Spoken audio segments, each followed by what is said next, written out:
ರಾಜ್ಯದಲ್ಲಿ ಸುದೀರ್ಘ ರಾಜಕೀಯ ಹೈಡ್ರಾಮಾದ ಬಳಿಕ ಡಿಕೆ ಶಿವಕುಮಾರ್ ಕರ್ನಾಟಕದ ನೂತನ ಮುಖ್ಯಮಂತ್ರಿಯಾಗುವ ಕಾಲ ಕೊನೆಗೂ ಸನ್ನಿಹಿತವಾಗಿದೆ.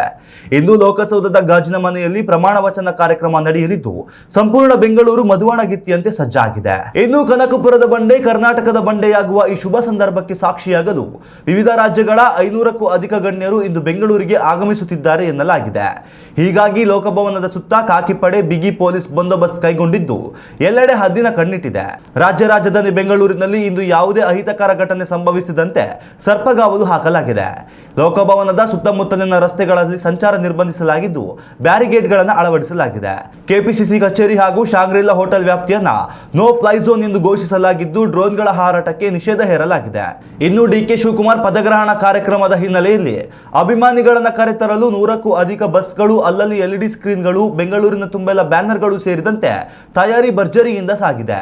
ಪ್ರಮಾಣ ವಚನ ಕಾರ್ಯಕ್ರಮ ನೋಡಲು ಸಾಧ್ಯವಾಗದವರಿಗೆ ಅನುಕೂಲವಾಗುವಂತೆ ಕೆಪಿಸಿಸಿ ಕಚೇರಿಯ ಭಾರತ್ ಜೋಡೋ ಭವನ, ರೇಸ್ ಕೋರ್ಸ್ ರಸ್ತೆಯ ಕಾಂಗ್ರೆಸ್ ಕಚೇರಿ ಹಾಗೂ ವಿಧಾನಸೌಧದ ಮುಂಭಾಗ LED ಅಳವಡಿಸಿ ನೇರ ಪ್ರಸಾರಕ್ಕೆ ಕೈಗೊಳ್ಳಲು ವ್ಯವಸ್ಥೆ ಮಾಡಲಾಗಿದೆ. ಇಂದು ಸಂಜೆ 4:10ಕ್ಕೆ ನಡೆಯಲಿರುವ ಪದಗ್ರಹಣ ಕಾರ್ಯಕ್ರಮದಲ್ಲಿ ಲೋಕಸಭೆಯ ವಿರೋಧ ಪಕ್ಷದ ನಾಯಕ ರಾಹುಲ್ ಗಾಂಧಿ, ಕಾಂಗ್ರೆಸ್ ಹಿರಿಯ ನಾಯಕ ಕಪಿಲ್ ಸಿಬಲ್ ಸೇರಿದಂತೆ ಗಣ್ಯಾತಿಗಣ್ಯರು ಸಾಕ್ಷಿಯಾಗುವ ನಿರೀಕ್ಷೆ ಇದೆ.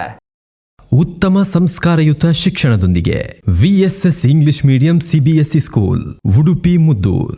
ನರ್ಸರಿಯಿಂದ 10ನೇ ತರಗತಿವರೆಗೆ ಶಿಕ್ಷಣದ ಜೊತೆಗೆ 5ರಿಂದ 10ನೇ ತರಗತಿವರೆಗಿನ ವಿದ್ಯಾರ್ಥಿನಿಯರಿಗೆ ಉತ್ತಮ ಹಾಸ್ಟೆಲ್ ಸೌಲಭ್ಯವೂ ಇದೆ. ನಿಮ್ಮ ಮಕ್ಕಳ ಪ್ರವೇಶಾತಿಗಾಗಿ ಈ ಸಂಖ್ಯೆಗೆ ಕರೆ ಮಾಡಿ.